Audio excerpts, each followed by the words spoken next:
Downtown may be referring to the famous Boston baked beans, but it could also be referring to cacao beans. Boston has a long chocolate history dating back to colonial times. We sent reporter Megan Lamontagne out to check out some of the city's oldest chocolate hotspots. Megan, what did you find? Thanks, Kayla. None of the shops I went to were actually still standing. However, many of the downtown streets do have a chocolate connection. I went to a couple of places where colonial Boston used to satisfy their cravings. Merchant ships coming from London and South America docked here at the harbor wharves. Throughout the 1700s and 1800s, Longmore featured hundreds of shops and auctions selling exotic goods such as cacao. In 1738, right here on Milk Street, chocolate maker John Tinkham supplied his colonial customers with their chocolate fix. Chocolate may have been a little bit pricey in colonial times, but that didn't stop chocolate makers Palmer and Cranch from selling their treats right here on School Street in 1751. In 1772, merchant John Adams operated a shop right here across the street from the Old South Meeting House selling cacao. Merchants from the Caribbean and South America brought chocolate to colonial Boston. In the late 1700s and 1800s, this chocolate was sold in shops and auctioned right here at Court and State Streets. Those were just a few of the more than 900 names and places associated with the chocolate trade between the 1700s and 1825. Reporting live in downtown Boston, I'm Megan Lamontagne. Thanks, Megan. Boston's chocolate culture continues today. In addition to the many lists online, chocolate tours also give visitors and residents ideas of where to get their chocolate fix. On the tours, people sample selections of chocolates from different stores, while the tour guide gives a brief history of chocolate. We took a chocolate walking tour to find out what people think about Boston's status as a chocolate city. I learned there are more chocolate places in Boston than I knew of. Newbury Street especially. I'm here once a month and I never knew there were so many places to go. There's so many chocolate spots that you would never think about and you might discover. I mean, there's those names that people do know of, like L.A. Burdick's and, Lynch Chocolates, but some smaller shops like Choicer Chocolates, which we go to. And then all these stores that have these chocolate items that, with ice cream, or even local markets that have these great chocolate brands you would never think to go to. And so it's kind of more of I feel like a hidden chocolate city, but the real chocolate lovers know where to go for their chocolate here. And for those who don't know where to get their chocolate or who want to find somewhere new to go, a community chocolate event is a must-see. Festivals like this one in Harvard Square use chocolate straw to bring visitors and the community out to get their chocolate fix.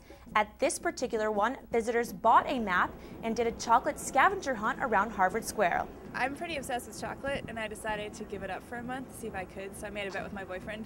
And the month just is basically over, so I came out to celebrate. Well, we've been mostly focusing on the scavenger hunt, so we've had a little bit, but everything I've had has been the densest chocolate ever, so it's made up for it. Of the many connotations chocolate has today, its most famous one is probably as a food for lovers. But is it really an aphrodisiac?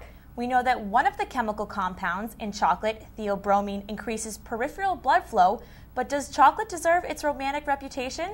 We put that question to Professor Gravetti, and he told the story of a high-end chocolate syrup company that was going under because it wasn't able to sell its product, until it gave it a new use. Somebody said, what if we put a rubber band or some sort of elastic band around this jar with a paintbrush and called this, body paint? Their sales went from zip to $4 million over the space of about 6 months.